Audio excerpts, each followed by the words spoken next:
Assalamualaikum warahmatullahi wabarakatuh. Selamat pagi, selamat siang, selamat sore, selamat malam semuanya. Ketemu lagi dengan Bu Ranggi. Oke, semoga semua dalam keadaan sehat walafiat ya. Pada kesempatan kali ini kita akan belajar tentang karya tulis ilmiah. Sebenarnya karya tulis ilmiah itu seperti apa sih? Kemudian karakteristiknya apa saja dan jenis-jenis karya tulis ilmiah itu apa saja? Kita akan pelajari setelah ini. Yuk silahkan subscribe dulu ya. Oke. Pertama kita masuk ke definisi karya tulis ilmiah. Sebenarnya karya tulis ilmiah itu adalah sebuah laporan tertulis yang ditulis oleh seseorang untuk memenuhi tugas akhir biasanya. Kemudian laporan tertulis ini berdasarkan penelitian yang sudah ia lakukan. Berarti di dalam karya tulis itu terdapat data-data yang valid yang kemudian akan diolah dan dibahas oleh si peneliti. Nah, itu adalah karya tulis ilmiah.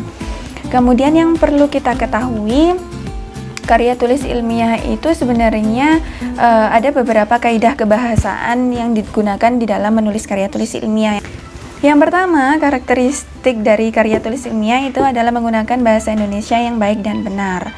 Dalam artian, bahasa Indonesia yang baik itu ketika seseorang menggunakan bahasa Indonesia dengan sopan. Misalnya ketika kita berbicara kepada guru itu harus seperti apa, kemudian kita berbahasa kepada seorang yang lebih tua itu seperti apa, itu harus yang baik. Kemudian yang benar berarti itu sesuai dengan kaidah gramatikalnya, sesuai dengan kaidah kebahasaannya bahasa Indonesia. Yang kedua itu adalah menggunakan bahasa baku. Bahasa baku itu berarti sesuai, bukan lo, gue, bukan seperti itu, tetapi bahasa baku itu bahasa yang sudah dibakukan dalam Kamus Besar Bahasa Indonesia. Untuk karakteristik selanjutnya itu mengacu pada teori sebagai landasan berpikir. Benar, ketika kita menulis sebuah karya tulis ilmiah, kita itu harus punya landasan teori. Teori apa yang kita gunakan di dalam penelitian kita, itu harus kita masukkan ke dalam laporan penelitian kita, karya tulis ilmiah yang kita buat. Kemudian yang kedua, bahasa itu harus lugas. Lugas itu maksudnya apa? Menggunakan kata yang denotatif bermakna yang sebenarnya, bukan konotatif atau kias. Berarti kalau misalnya di dalam penulisan karya ilmiah itu menggunakan bahasa yang kias atau konotatif, menggunakan majas-majas, itu bukan yang seperti itu. Oke. Yang ketiga itu lugas. Yang selanjutnya yaitu menggunakan bahasa yang lugas. Maksudnya apa? Maksudnya lugas itu adalah bahasa yang bermakna tunggal. Ketika kita menggunakan bahasa itu tidak ada interpretasi makna lain. Yang selanjutnya ada logis, disusun berdasarkan urutan yang konsisten. Berarti ketika kita menggunakan bahasa di dalam penulisan karya ilmiah itu memang harus logis. Apapun yang akan dituliskan di dalam karya tulis ilmiah itu harus berdasarkan data dan fakta yang kita temui di lapangan. Kemudian ada efektif dan efisien. Ketika kita menggunakan bahasa di dalam penulisan karya ilmiah itu harus efektif. Maksudnya apa? Efektif efisien. Maksudnya itu kita tidak berlebihan ketika menggunakan bahasa di dalam penulisan karya tulis ilmiah. Misalnya pengaruh pandemi amat sangat berdampak buruk pada ekonomi masyarakat. Misalnya seperti itu. Amat sangat itu tidak efektif di dalam penggunaan bahasa Indonesia. Kemudian selanjutnya ada objektif. Objektif itu berarti berupa berdasarkan fakta. Berdasarkan fakta-fakta itu kita tuliskan di dalam karya tulis ilmiah kita. Yang terakhir itu sistematis, seperti yang kita bahas sebelumnya. proposal penelitian yang kemarin itu ada bab 1, bab 2, dan bab 3. Kalau bab 1 pendahuluan isinya adalah latar belakang, rumusan masalah, tujuan, manfaat, dan definisi operasional. Untuk bagaimana contohnya dan pengertiannya sudah Bu Ranggi jelaskan di sebelumnya.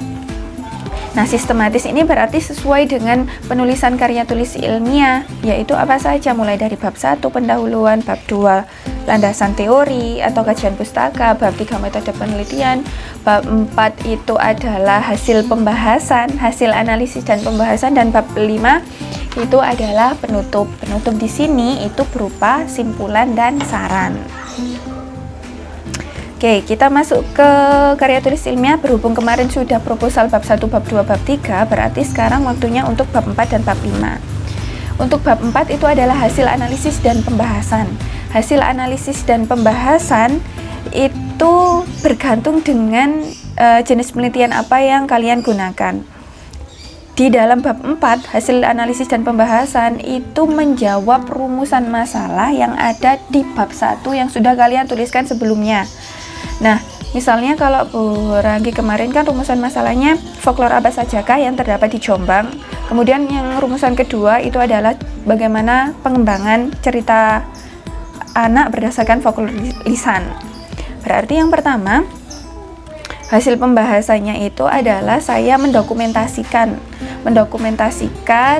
dan menjelaskan, mendeskripsikan selengkap mungkin, sedetail mungkin folklore apa saja yang tersebar di Jombang Utara, Barat, Timur, dan Selatan. Itu Bu Ranggi sebutkan dan jelaskan semuanya di sana. Kemudian ketika masuk ke rumusan masalah yang kedua, yaitu pengembangan, berarti di sana Bu Ranggi menunjukkan bagaimana cara mengembangkan dan hasil pengembangan dari folklore lisan tadi ke dalam bentuk tulis itu seperti apa, Bu Ranggi jabarkan di bab 4. Jadi seperti itu. Ingat, bab 4 itu menjawab rumusan masalah yang sudah kalian tuliskan di bab 1 sebelumnya. Oke, sudah ya. Kita masuk pada jenis-jenis karya tulis ilmiah. Yang pertama, jenis karya tulis ilmiah itu ada makalah. Makalah itu adalah laporan tertulis ketika kita memenuhi tugas mata pelajaran tertentu atau mata kuliah tertentu, itu selalu ada makalah. Penulisan makalah pun itu juga ada bab 1 pendahuluan, bab 2 kajian pustaka, dan seterusnya. Itu makalah. Kemudian yang kedua ada kertas kerja. Kertas kerja itu prinsipnya analisisnya lebih dalam dan lebih tajam dan dipresentasikan pada suatu seminar atau lokakarya. Kemudian kalau paper itu khusus makalah di kalangan akademisi atau mahasiswa. Nah, apa bedanya makalah sama paper?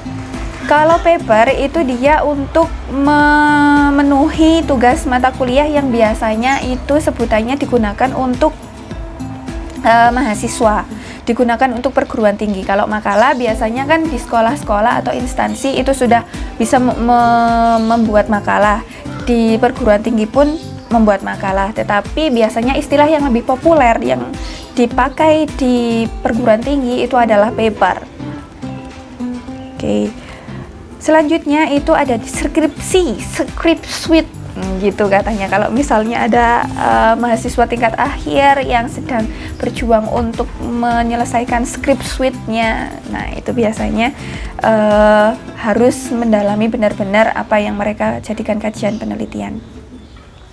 Yang selanjutnya adalah skripsi. Skripsi itu adalah penulisan karya tulis ilmiah mahasiswa yang digunakan untuk menyelesaikan, untuk memenuhi tugas sarjana atau tingkat jenjang S1-nya. Itu adalah skripsi. Yang kedua ada tesis. Tesis itu adalah tugas karya ilmiah mahasiswa yang digunakan untuk menyelesaikan studinya di jenjang magister atau S2. Kemudian yang ketiga itu ada disertasi. Disertasi itu adalah karya tulis ilmiah yang digunakan menyelesaikan tugas akhir di jenjang S3 atau program doktor. Selanjutnya ada artikel. Nah, sebenarnya artikel ini ada artikel ilmiah, ada artikel populer. Nah, yang Bu Ranggi sertakan di Google Classroom-nya kalian itu adalah artikel ilmiah, karena itu berdasarkan penelitian yang sudah saya buat. Nah, ketika kalian membaca suatu majalah atau suatu media massa, itu kalian akan mendapatkan yang namanya artikel populer. Artikel populer itu dia bedanya dengan artikel ilmiah. Kalau artikel populer itu artikel yang ditulis dengan gaya bahasa populer. Gaya bahasa populer itu gaya bahasa jurnalis. Jadi dia baku, tetapi lebih cenderung menggunakan bahasanya si peneliti untuk dituangkan di dalam artikel populer itu. Jadi biasanya artikel populer ini bisa ditemui di media massa seperti koran, majalah, tabloid, atau di internet, di blog-blog seperti itu ada itu artikel populer. Oke. Sudah selesai pembahasan kita kali ini, semoga bermanfaat ya. Cukup sekian materi pembelajaran dari Bu Ranggi. Wassalamualaikum warahmatullahi wabarakatuh.